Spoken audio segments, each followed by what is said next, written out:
महाराष्ट्रातील ताज्या घडामोडी पाहण्यासाठी आजच आपल्या न्यूज 15 मराठी या चॅनलला यूट्यूबवर सबस्क्राईब करा। तसेच इंस्टाग्राम आणि ट्विटरवर फॉलो करायला विसरू नका। न्यूज 15 मराठी, आवाज जनसामान्यांचा। नमस्कार। आता आपण साकोली विधानसभा क्षेत्र 62 चे लोकप्रिय अपक्ष उमेदवार अशोकजी पटले यांच्यासोबत 2024 ला होणाऱ्या विधानसभा निवडणुकीबाबत चर्चा करण्यासाठी त्यांच्या गावी मासलबेटा येथे आलो। आता आपण थेट अशोकजी पटले यांच्यासोबत चर्चा करू। नमस्कार। सध्या आता 2024 ला विधानसभा निवडणुका सुरू झाल्या। तुम्ही ह्या निवडणुकीत अपक्ष म्हणून उमेदवार अर्ज दाखल केला। समजा निवडणूक अर्ज दाखल केल्याच्या नंतर तुम्ही ठळक कोणते काम कराल? माझा एक उद्देश आहे, शेतकऱ्याची आर्थिक परिस्थिती भरपूर ढालावली आहे। ते आर्थिक परिस्थिती सुधारण्याकरता बेरोजगार आहेत, बेरोजगाराचा मार्ग मोकळा करणे। मला एक हेल्प प्रकल्प आहे साकोली लाखणी मार्गावर, तो काही दिवसापासून रखडलेला आहे, त्याची पुनरावृत्ती करण्याचा मानस आहे माझा। दुसरा पॉईंट, आपल्या इकडे सिंचनाची सोय नाही।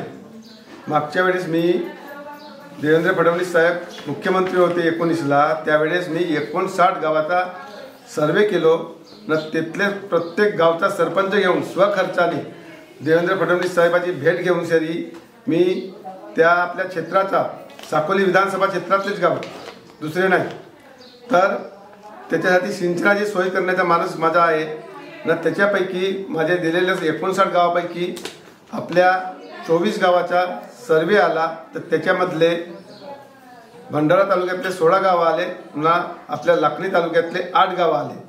तर त्यांच्या म्हणणं होता का आम्ही लिफ्ट इरिगेशन आपली सिंचनाची सोय करू। मी त्यांना विरोध केलो, लिफ्ट इरिगेशनची विरोध केलो। नंतर त्यांना विनंती केलो अजून देवेंद्र फडणवीस साहेबांना, तर त्याच्याबद्दल मला प्रोसेस दिलं त्यांनी आणि आपला लिफ्ट इरिगेशन कॅन्सल करून सरी कॅनलला पाणी द्यायचा असा ठरला ना। आता माझ्या लाखणी तालुक्यातले 8 गाव ते आता होणार आहे। आपण सिंचनासाठी व्यवस्था करू, सिंचनाची व्यवस्था, बेरोजगाराची व्यवस्था, शेतकऱ्याची व्यवस्था। अजून एक माझा मानस आहे, जाती निहाय जनगणना झाल्या पाहिजे। ओबीसी वेगळा, SC वेगळा, ST वेगळा, NT वेगळा, जनरल वेगळा, हे जातीनिहाय जनगणना झाल्या पाहिजे।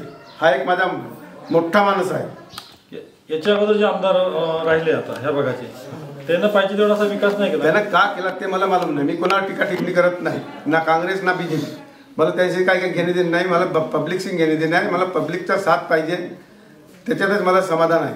आता शासनाच्या लाडली बहिणी कुठतरी चालू केलं नाही, बाळाला 1500 रुपये, तर तो निवडणुकीच्या टायमावर दिलेला चॉकलेट असेल का? तो चॉकलेट समजा नाही का, एक समजा तुम्ही, मी कोणावर टीका करणार नाही।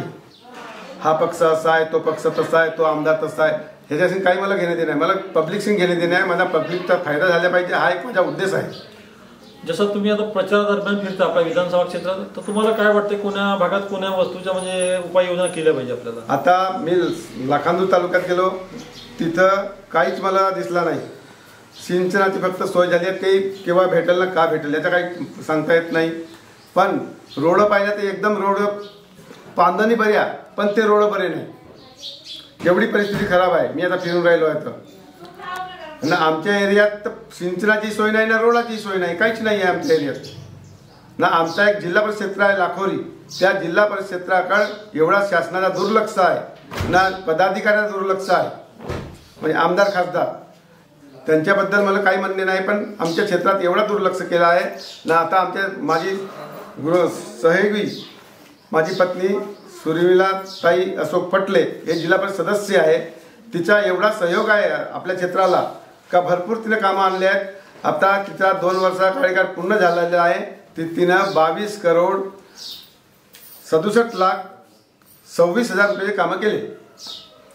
आता आपल्या देशाला स्वातंत्र्य म्हणून भरपूर वर्ष झाले, आपल्याच भागातले आमदार खासदार मंत्री पण झाले, पण जेव्हा एखाद्याची प्रकृती बिघडते तर आपल्याला साकोलीतून रेफर सरळ नागपूर पेशंट न्यावा लागतो। त्यासाठी तुम्ही कोणती उपाययोजना करा आरोग्य विभाग? मी लाखणीला किंवा साकोलीला 200 आता 100 खाटाचा दवाखाना आहे, तर माझा एक उद्देश आहे तिथं 300 खाटाचा दवाखाना तयार झाला पाहिजे, हा एक उद्देश माझा आहे.